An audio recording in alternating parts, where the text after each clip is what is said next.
दरअसल जब से कौन बनेगा करोड़पति चला है तब से सबके मन में ये आ रहा है कि कैसे ही मुझे मौका मिले मैं करोड़पति बन जाऊं।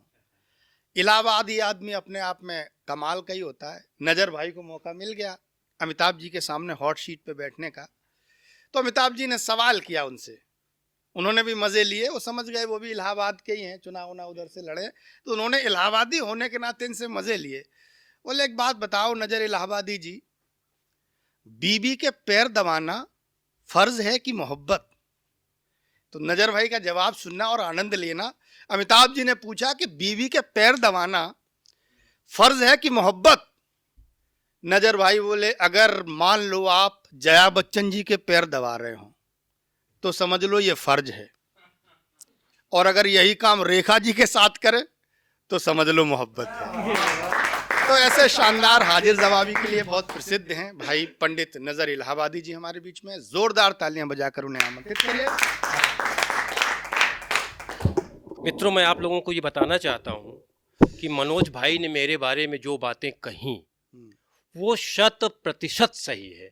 क्या बात है। मैं शुरुआत तो कहीं और से करना चाहता था, लेकिन मनोज भाई आपका एहसान है मेरे ऊपर कि आपने मेरे मन की बात और सच्ची सच्ची बात कर दी। भाई साहब, मैं ही वो कवि हूँ जो पत्नी से बहुत डरता हूँ। भाई साहब, इतनी सीरियस होने की बात नहीं है, इतनी सीरियस बात नहीं है। अरे कितने अच्छे कपड़े पहन लो यार, क्या बात है।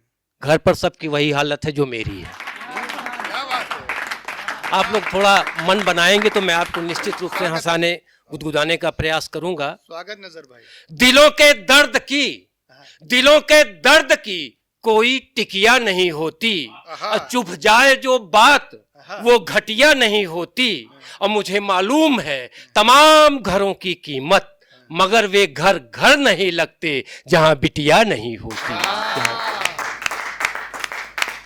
बस भाई साहब, इन पंक्तियों में मेरा पारिवारिक संस्कार था। क्या बात। और अब आप मेरा संस्कार देखिए। असल में मनोज भाई बात यह है कि मैं पहले राष्ट्रभक्ति की कविता पढ़ता था, क्या बात। लेकिन मेरी पत्नी ने मना कर दिया कि तुम राष्ट्रभक्ति मत पढ़ा करो। मैंने कहा क्यों न पढ़ूं? मैंने कहा कि क्यों न पढ़ूं? तो उसने कहा तुम मेरे हर काम में टांग अड़ाते हो। हमने कहा हुआ क्या? बोले पढ़ोगे तो चिल्लाओगे। मैंने कहा राष्ट्रभक्ति तो चिल्ला के पढ़ी जाती है। तो उसने कहा तुम मेरे हर काम में टांग अड़ाते हो। अरे जब घर पर चिल्लाने के लिए मैं हूं।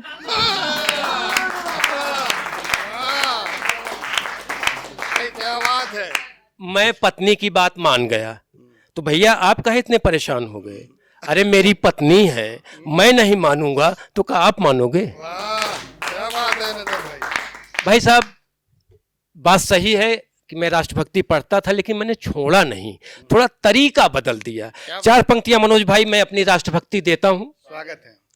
कि हमारे यशस्वी मुख्यमंत्री, देखिए मनोज भाई एक बात बता दें आपको, हमारे पास हर बात का सबूत रहता है। आप कभी भी कोई भी बात पूछिएगा, जो मैं मंच से कहूंगा उसका सबूत है। मैं सबूत वाला ही कवि हूं।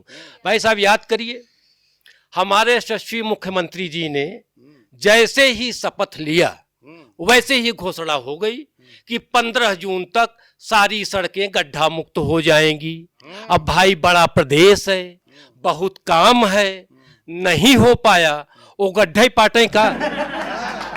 तब मेरी राष्ट्रभक्ति जगी। मैंने लोगों को समझाया कि आंखों में आंसू भी होंगे, आंखों में आंसू भी होंगे, जज्बात तो आने दो। आंखों में आंसू भी होंगे, जज्बात तो आने दो। अरे पूरे सारे सपने होंगे, रात तो आने दो। और गड्ढों से मुक्त सड़क होगी, ये वादा मेरा है। अरे सारे गड्ढे भर जाएंगे, बरसात तो आने दो। ये हम भी अपनी पत्नी को संगम नहलाने ले गए एक बार। क्या बात। तो वो सुनिए कि मैं कितनी सेवा करता हूं पत्नी की। कि हम भी गए नहाने संगम, हम भी गए नहाने संगम, क्या बतलाएं आपसे। क्या बात। हम भी गए नहाने संगम, क्या बतलाएं आपसे। पत्नी ने था ठेल दिया, हम गए न अपने आप से। और घर से दोनों पैदल निकले, समीर भैया, घर से दोनों पैदल निकले, रिक्शा एक पकड़ना था और पहुंच रेलवे स्टेशन पर किसी ट्रेन में चढ़ना था। और पत्नी के तन पर सोने के गहने 20 तोले थे और मेरे सिर पर गठरी, हाथ में 2-2 झोले थे। 20 तोले थे और मेरे सिर पर गठरी, हाथ में 2-2 झोले थे और जोर जोर चिल्लाकर रिक्शा हम रुकवाते थे। पर देख हमारी पत्नी को सब भागे भागे जाते थे। अरे रिक्शे की पूरी सीट भी उसको पड़ती छोटी है। क्या बतलाऊं, मेरी पत्नी मोटी से भी मोटी है। और एक बेचारा रिक्शे वाला, एक बेचारा हिम्मत कर बोला चलो चलेंगे हम। एक बेचारा हिम्मत करके बोला था भाई साहब, एक बेचारा हिम्मत कर बोला चलो चलेंगे हम, पर इनका भाड़ा भैया किलो में लेंगे हम। और एक शर्त है और हमारी, संतोष भाई, एक शर्त है और हमारी, तभी हम चल पाएंगे। पीछे पीछे तुम ठेलोगे, हम हैंडल केवल घुमाएंगे। पीछे पीछे तुम ठेलोगे, हम हैंडल केवल घुमाएंगे। और दोनों मिलकर उसे चढ़ाए, चढ़ी न अपने आप से। हम भी गए नहाने संगम, क्या बतलाएं आपसे। भाई साहब, मनोज भैया, एक बात बता दें आपको, हंसाता जरूर हूं लेकिन आप हल्के में मत लीजिएगा। मैं आपको बता दूं कि नहीं भांट में दरबारों का, नहीं भांट में दरबारों का, और नहीं किसी से डरता हूं, और जनगण मन का संवाहक, सच को सच ही कहता हूं। सर, ये पंक्तियां आपको पसंद आई हो या ना आई हो, लेकिन हमारे यशस्वी प्रधानमंत्री जी को बहुत पसंद आई। रात में उन्होंने फोन किया, बोले नजर भाई, मैं तो बहुत दिनों से एक ऐसे कवि को ढूंढ रहा था जो कुछ करे ना करे, मंचों से सच को सच तो कहे। क्या बात है। मैंने कहा आदरणीय प्रधानमंत्री जी, मैं भी विगत 10-12 सालों से एक ऐसे ही प्रधानमंत्री को ढूंढ रहा था जो कुछ करे ना करे, भाषणों में कहे तो। बहुत बढ़िया। कुछ लोगों ने तालियां नहीं बजाई, वो इसलिए नहीं बजाए, वो ये सोच रहे हैं कि 2 पैसे के नजर इलाहाबादी प्रधानमंत्री से बात करेंगे। क्या बात है। तो मनोज भाई, मैंने आपसे वादा किया है कि मेरे पास हर बातों का सबूत है। मैं आपको सबूत देता हूं, एक पुराना एक नया, बीच में सब आज।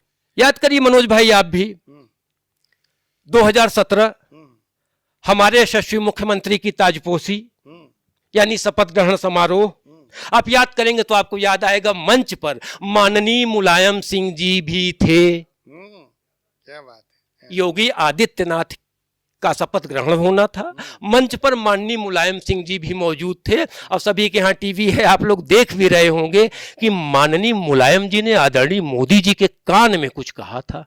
क्या कहा था? नहीं, किसी को नहीं पता, बिल्कुल, क्योंकि आपकी तो बात होती नहीं। तो माननीय देखिए, मैंने मनोज भाई कुछ नई बात कहा हो तो मैं सबका आशीर्वाद चाहूंगा कि देखिए, वहां से भी हम हाथ से निकालते हैं, कहां कैसे निकालते हैं, कि माननीय मुलायम जी ने आदरणीय मोदी जी के कान में क्या कहा होगा। माननीय मुलायम जी ने आदरणीय मोदी जी के कान में क्या कहा होगा। आप लोग सोचते हैं माजरा कुछ खास रहा होगा। अरे मुलायम जी ने मोदी जी के कान में कहा, मित्र तुमने एक काम अच्छा यही किया, मित्र तुमने एक काम अच्छा यही किया। अरे सदा सुखी रहोगे यार, जो बेटा पैदा नहीं किया। अरे इसी का तो लफड़ा था, क्या बात, इसी का तो लफड़ा था। अरे एक सज्जन मिले, बोले आपकी बात प्रधानमंत्री से नहीं होती। हमने कहा होती, उन्होंने कहा नहीं होती। हमने कहा होती है भाई। कहा अच्छा आप ये बताइए कि पिछले दिनों में वो जो संसद में एक कांड हुआ था, जिस दिन राहुल जी मोदी जी के गले पड़े थे, तो मोदी जी ने दोबारा बुलाकर राहुल गांधी के कान में क्या कहा था। हमने कहा यार बात तो तुम्हारी सही है, बगल में माननीय राजनाथ जी बैठे थे, उनको भी नहीं पता। ये बात केवल मुझे पता है। क्यों? क्योंकि मेरी बात होती है। वाह।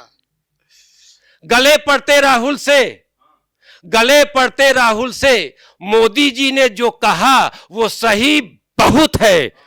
56 इंच नापने की कोशिश मत करना, छू लिया वही बहुत है। देखिए मित्रों, आप बहुत अच्छा सुन रहे हैं। क्या बात। मैं एक बात, अब सभी जानते हैं कि मैं हास्य व्यंग का कवि हूं। मैं जैसे ही मोहल्ले से निकलता हूं तमाम लोग तमाम बात पूछते हैं। अब मैं सब बात तो नहीं बता पाऊंगा, मैं आपको एक ताजी बात बताता हूं। अभी एक व्यापारी महोदय हैं मेरे मित्र, उन्होंने पूछा, नजर भाई आप ये बताइए जीएसटी क्या है? मैंने कहा यार जीएसटी वही है जो केंद्र सरकार ने एक अच्छा सा टैक्स लगाया, और क्या? बोले नहीं आप व्यंगकार हैं, अपनी भाषा में समझाइए। तो हमने कहा समझोगे? बोले हाँ बिल्कुल। तो हमने कहा फिर सुनो। मनोज भाई सुनिएगा इसको, ये कोई कह नहीं पाता, केवल मैं ही कह पाता हूँ। क्या बात है। हाँ, जीएसटी के बारे में हमने कहा 5 आयाम पंच चुचुमुक, पांचों चुचुक मुचुक पंच चुचुमुक। उसने कहा जीएसटी क्या है, तो मैंने उसको बताया कि 5 आयाम पंच चुचुमुक, पांचों चुचुक मुचुक पंच चुचुमुक। हमने कहा समझे? तो उसने कहा नहीं। तो हम कहा फिर जीएसटी क्या समझोगे?